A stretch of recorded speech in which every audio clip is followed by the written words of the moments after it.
ओम नमो नारायणाय। दोस्तों, कैसे आप सभी लोग? आशा करता हूँ हमेशा की तरह आप लोग कुशल मंगल से होंगे, अच्छे से होंगे, स्वस्थ होंगे, दूसरों की सहायता कर रहे होंगे और अपने परिवारजनों मित्रों के साथ खुशी खुशी मंगलमय जीवन व्यतीत कर रहे होंगे। ऐसी दुआएं मनोकामना मैं भगवान से आप लोगों के लिए हमेशा से करता हूँ। मैं अंकित आप सभी लोगों का आपके अपने चैनल में हार्दिक स्वागत करता हूँ, अभिनंदन करता हूँ। दोस्तों, तो आज मैं आपके सामने एक पुस्तक लेके आया हुआ हूँ। जो पुस्तक है परलोक और पुनर्जन्म से रिलेटेड। ठीक है, तो इसमें कुछ सत्य घटनाएं दी हुई हैं जो कि पुनर्जन्म से रिलेटेड हैं।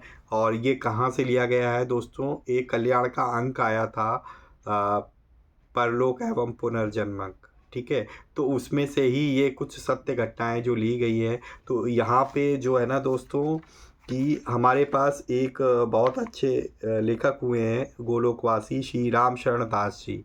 राम शरण दास जी ने जो प्रचलित लोगों के द्वारा कही गई कई सारी पुनर्जन्म से रिलेटेड बातें थी, उनकी सत्यता का प्रमाण निकाला। और उसके बाद जो है उन्होंने कल्याण के अंक में इसे प्रकाशित किया। वो लिखते रहते थे, बाद में जो है उसको उसका संकलन करके कल्याण के एक अंक के रूप में प्रकाशित किया गया। तो ये बुक उसी में से निकली हुई है कि उसमें जो सत्य, उसमें तो मतलब सत्य घटनाओं के अलावा भी है कि पूर्व जन्म का सिद्धांत क्या है।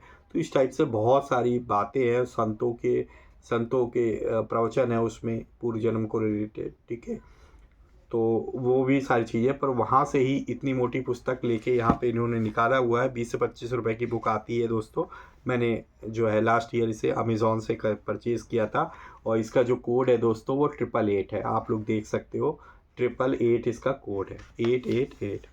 ठीक है, तो आज जो है ना मैं आप लोगों को इसमें से एक जो है इसी तरीके की पुनर्जन्म से रिलेटेड एक कथा बताऊंगा जो कि हमारे पास है, कि 1000 वर्षों तक प्रेत योनि में रहने वाले मुसलमान पीर सुलेमान का वृतांत आता है, उनको पूर्व जन्म से रिलेटेड।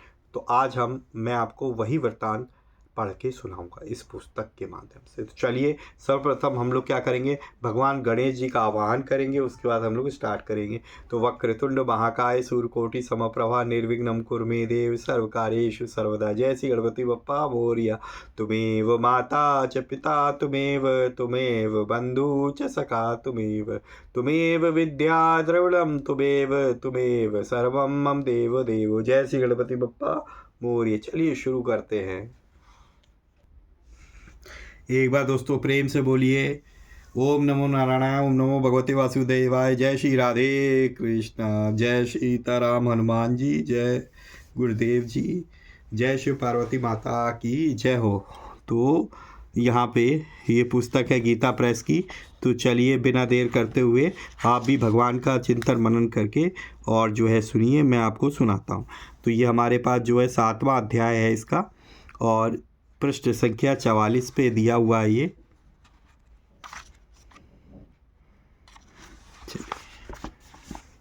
1000 वर्षों तक प्रेत योनि में रहने वाले मुसलमान पीर सुलेमान का वृतांत। 1000 वर्षों तक प्रेत योनि में रहने वाले मुसलमान पीर सुलेमान ने, जिसे अभी सिखों के पूज्य संत रोड़े वाले श्री ईश्वर सिंह जी महाराज की कृपा से 5 अगस्त सन 1968 को एक सिद्ध परिवार में मनुष्य योनि प्राप्त हुई है, और छात्र मनमोहन सिंह के शरीर में प्रवेश करके उसने परलोक संबंधी आश्चर्यजनक स्वयं की आंखों देखी अन्य जिन घटनाओं का वर्णन किया है, वे जितनी रोमांचकारी है उतनी ही हमारे शास्त्र पुराणों की परलोक संबंधी सभी बातों को सर्वथा सत्य प्रमाणित करने वाली भी है। पूज्य संत जी महाराज की सेवा में हर समय रहने वाले मास्टर श्री राजेंद्र सिंह जी ने हमें बताया कि हमने छात्र मनमोहन सिंह जी को उनकी एकांत कोठरी में बैठाकर उनके शरीर में स्थित 1000 वर्ष के मुसलमान पीर प्रेत से परलोक संबंधी जो प्रश्न किए, उसने हमें जो उत्तर दिए वे ज्यों के त्यों इस प्रकार है। श्री राजेंद्र सिंह जी पूछते हैं, तुम्हारा नाम क्या है? प्रेत बोलता है, मेरा नाम सुलेमान है। तुम कहाँ के रहने वाले हो? मैं ईरान का रहने वाला मुसलमान हूँ। तुम हिंदुस्तान कैसे आए? एक मुसलमान बादशाह हिंदुस्तान को लूटने के लिए यहाँ आया था, हम उसी बादशाह की सेना के साथ यहाँ आए थे। वह तो इस देश को लूटकर अपने मुल्क को वापस चला गया, लेकिन मैं यही हिंदुस्तान में रह गया। यही मैंने एक औरत से शादी कर ली और मैं जिला सहारनपुर के मुगल खेड़ा नामक एक गांव में रहने लगा। मेरे उस औरत से 2 लड़के और 2 लड़कियां हुई। इस प्रकार मेरे 4 बच्चे हुए। मेरे नज़दीक ही उन दिनों एक हिंदू तपस्वी रहा करता था, जो इस समय मनमोहन सिंह के रूप में आपके सामने बैठा है। वह तपस्वी गणे तागे ताबीज आदि का काम करता था और पाखंड भी करता था। मेरी एक नौजवान बड़ी खूबसूरत लड़की थी, जिससे उस तपस्वी साधु ने अपने नाजायज़ ताल्लुकात पैदा कर लिए। उन नाजायज़ ताल्लुकात का मुझे पता चल गया। मैंने उस समय बहुत कोशिश की कि किसी प्रकार इनके नाजायज़ ताल्लुकात टूट जाएं। खुद भी मैंने बहुत समझाया बुझाया और उस वक्त की हुकूमत के ज़रिए भी ताल्लुकात तोड़वाने की बड़ी कोशिश की, लेकिन मुझे कामयाबी नहीं मिली। मेरे दिल पर इस बात का ऐसा गहरा असर हुआ कि मैंने उस वक्त अपने उस खुदाबंद ताला से यह दुआ की कि मैं इससे इसका बदला किसी प्रकार ज़रूर लूँ। हे परवरदिगार, तू मेरी यह इच्छा पूरी कर। इसी ख्याल में मैं कुछ दिनों के बाद मर गया। सुलेमान, तुम अपने मरने के वक्त की सारी हकीकत बताओ। तुम कैसे मरे और उस समय तुम्हारे साथ क्या गुजरी? जब मेरे मरने का वक्त आया तब मेरी आंखों से आंसू निकलने लगे। मेरी ज़बान एकदम बंद हो गई। मुझे उस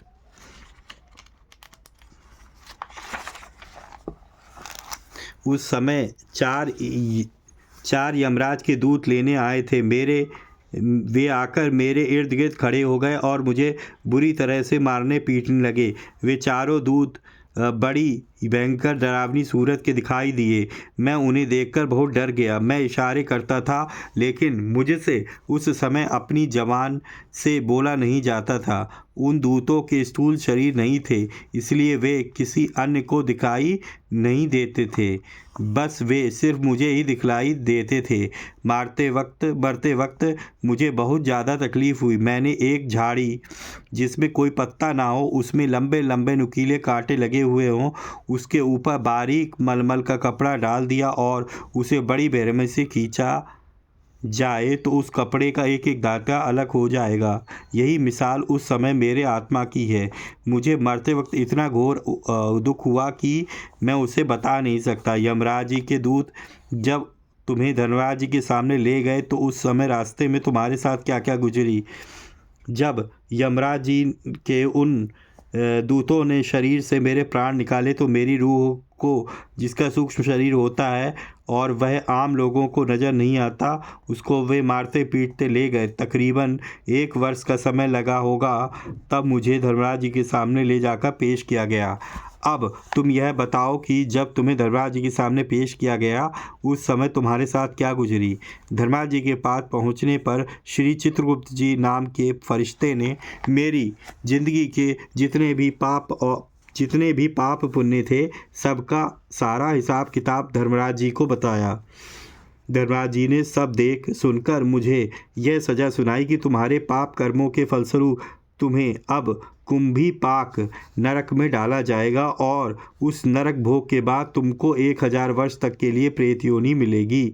तुम्हारा वह प्रेत योनि का 1000 वर्ष का समय जब पूरा हो जाएगा, तब तुम्हें जिसने तुम्हारी लड़की के साथ नाजायज़ ताल्लुकात पैदा किए थे और जिससे बदला लेने के लिए तुमने खुदा से प्रार्थना की थी, वही तुम्हें फिर से मनुष्य के रूप में मिलेगा। तब तुम उससे अपना बदला ले सकोगे। फिर तुमको और उसको कोई महापुरुष मिलेंगे, वे तुम दोनों का कल्याण करेंगे। कुंभीपाक नरक में तुमने क्या देखा? कुंभीपाक नरक तकरीबन 1000 योजन लंबा और 1000 योजन चौड़ा है। उसका मुंह केवल 9 इंच चौड़ा है।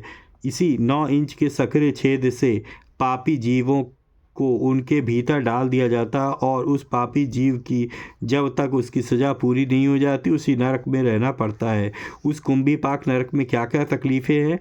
उस कुंभीपाक नरक के अंदर गंदगी, टट्टी, पेशाब, खून, मवाद, पीक, आग तथा और भी ऐसी बहुत सी दुख देने वाली वस्तुएं हैं कि जिनके द्वारा उस पापी जीव को बड़ी बड़ी तकलीफ़ें दी जाती है। कभी तो उसे पकड़कर नरक की आग में जलाया जाता है, कभी गंदगी अर्थात टट्टी के कुएं में डुबो दिया जाता है। जो पर स्त्रीगामी होते हैं उन्हें पकड़कर आग में तपाई हुई लोहे की स्त्री से चिपटा दिया जाता है। इस प्रकार पापियों को वहाँ भिन्न भिन्न प्रकार की घोर यातनाएँ दी जाती। इस समय पूरा होने पर भी उस जीव को कुंभीपाक नरक से निकालकर दूसरी योनि में डाल दिया जाता है। कुंभीपाक नरक से निकालने के बाद तुम्हारा क्या किया गया? मुझे कुंभीपाक की और घोर यातनाएं भोगने के बाद निकालकर यह प्रेत योनि दे दी गई। प्रेत योनि मिलने पर मैं अपनी गांव मुगल खेड़ा में जहां मेरी कब्र बनी हुई है वहीं जाकर रहने लगा।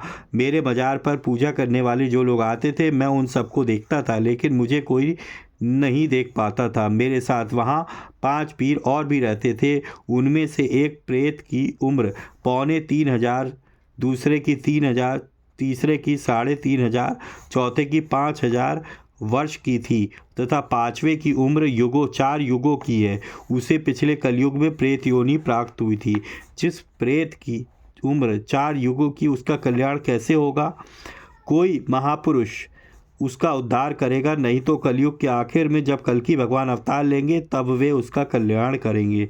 तुम इस मनमोहन सिंह के शरीर में कैसे आए? प्रेत योनि के लिए निर्धारित मेरे 1000 वर्ष पूरे होने में कुछ वर्ष बाकी थे, तो इस लड़के मनमोहन सिंह ने, जो पिछले जन्म में तपस्वी था, जिसका मेरी लड़की से नाजायज़ ताल्लुकात हो गया था, एक दिन अचानक मेरे मज़ार पर पेशाब कर दिया। मैंने इसे खूब गौर से देखा तो इसके आत्मा को मैंने पहचान लिया कि यह तो वही तपस्वी है जिसने मेरी लड़की से अपने नाजायज़ ताल्लुकात पैदा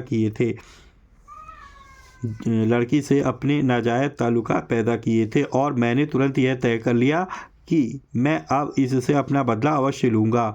मैंने झट से उसे पकड़ लिया और उसके शरीर के अंदर दाखिल हो गया। मैंने और बहुतों को पकड़ पकड़ कर मार दिया था, पर इसे इसलिए नहीं मारा कि इसके द्वारा मेरा उद्धार होना था। अब 7 साल से मैं इस लड़के मनमोहन सिंह के शरीर के अंदर रहता हूँ और अब वह समय आ गया है कि जो धर्मराज ने मेरी और इसकी मुक्ति के लिए निर्धारित किया था, उनकी सभी बातें सत्य सिद्ध हो रही है। मैंने इसे खूब सताकर इसे अपने बदला भी ले लिया है और अब हमें संत जी का मिलाप भी हो गया है और अब हम दोनों का ही कल्याण होने वाला है। इंसान का कल्याण कौन से भजन से हो सकता है? अपने अपने गुरु का दिया हुआ भगवान का नाम जपने से इंसान का कल्याण हो जाता है। धर्मराज कैसा था? धर्मराज जी कैसे थे? क्षमा करें, धर्मराज जी बहुत खूबसूरत थे। उनके सफ़ेद लंबी दाढ़ी थी, सिर पर केश भी थे और वो बड़े रौब और जलाल वाला थे। उनका शरीर सूक्ष्म और बड़ा दिव्य था तथा उनमें अपने शरीर को पलटने की भी ताकत है।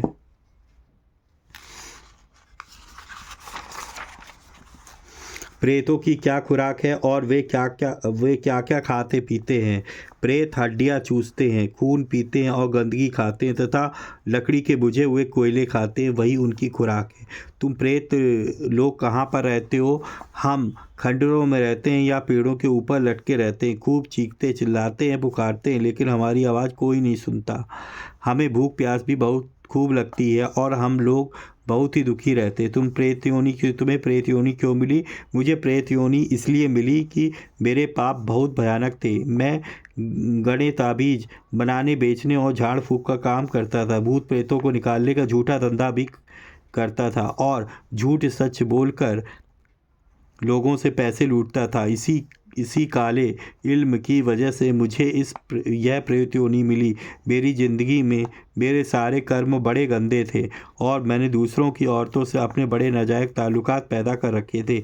मैंने और भी बड़े बड़े कुकर्म और बड़े बड़े घोर पाप किए थे, जिसके कारण मुझे कुंभीपाक नरक में जाना पड़ा और अपने किए हुए पापों का फल इस प्रकार से भोगना पड़ा। फिर मुझे यह 1000 वर्ष के लिए प्रेत योनि मिली, जिसके कष्ट मैं अब इस समय भोग रहा हूँ। क्या तुम प्रेतों को, भूतों को तथा कथा कीर्तन में, सत्संग में शांति प्राप्त होती है? प्रेत और अन्य भूत कथा सत्संग में और कथा कीर्तन में आने का हुक्म नहीं है। अगर भूत प्रेत तथा कथा कीर्तन में सत्संग में आते हैं तो उन्हें आग लग जाती है और शरीर जलने लगता है। जहाँ कथा कीर्तन और सत्संग होता है वहाँ से भूत प्रेत एकदम से भाग जाते हैं। यदि कोई प्रेत किसी मनुष्य के अंदर के प्रवेश कर जाए और फिर वह आदमी यदि किसी महापुरुष की शरण में चला जाए और उस महापुरुष की दया दृष्टि से उसके शरीर उसके लिए यह आदेश हो जाए कि तुम सत्संग करो, कथा कीर्तन सुनो, इससे तुम्हें शांति प्राप्त होगी, तो उसे सत्संग करने तथा कथा कीर्तन सुनने से अवश्य शांति प्राप्त होती है। यहाँ प्रेत से किए गए मास्टर श्री राजेंद्र सिंह जी के प्रश्नोत्तर ज्यों के त्यों दिए गए हैं। यह स्मरण रहे कि छात्र मनमोहन सिंह के शरीर में रहने पर वह मुसलमान प्रेत कुरान की आयतें बोलता था, जबकि वह छात्र कुरान का एक अक्षर भी नहीं पढ़ सकता था। सियावर रामचंद्र की जय। ओम नमो नारायण, ओम नमो भगवते वासुदेवाय। तो देखा दोस्तों आपने कितनी रोचक ये एक तरीके से कहानी थी, कथा थी, जो कि सत्य घटनाओं पे आधारित है। दोस्तों आपको कैसी लगी प्लीज़ अपनी राय कमेंट बॉक्स में ज़रूर लिखें, है ना। तो यह हमारे पास एक छोटी पुस्तक थी, तो इसमें बहुत सारी सत्य घटनाएं हैं। अगर आपको अच्छी लगे और आप और भी कथाएं सुनना चाहते हैं तो कमेंट बॉक्स में लिखें कि आप सुनना चाहते हैं तो हाँ, अगर नहीं सुनना चाहते हैं तो नहीं, ठीक है। तो ज़्यादा वोट होंगे तो मैं ज़रूर जो है आपको बाकी की कहानियाँ भी सुनाऊँगा, ठीक है दोस्तों। इसी तरीके के कंटेंट अगर आपको देखना पसंद है, आप पहली बार मेरे चैनल पे आए हैं तो मैं इसी तरह कंटेंट आपके लिए लाता रहता हूं। तो आप जो है चैनल को सब्सक्राइब कर लीजिए और बेल आइकन को ज़रूर प्रेस करिए ताकि लेटेस्ट वीडियो का इन्फॉर्मेशन आप तक तुरंत ही पहुंच सके। और इसी तरीके से भगवान की भक्ति करते रहिए, अपने परिवारजनों मित्रों के साथ खुशी खुशी प्रसन्नचित होकर जीवन व्यतीत करिए। और हाँ, हमेशा की तरह किसी न किसी एक पर्सन की हेल्प करने की जरूर कोशिश करिए। मिलेंगे नेक्स्ट वीडियो में, तब तक के लिए जय श्री राम, राधे राधे दोस्तों।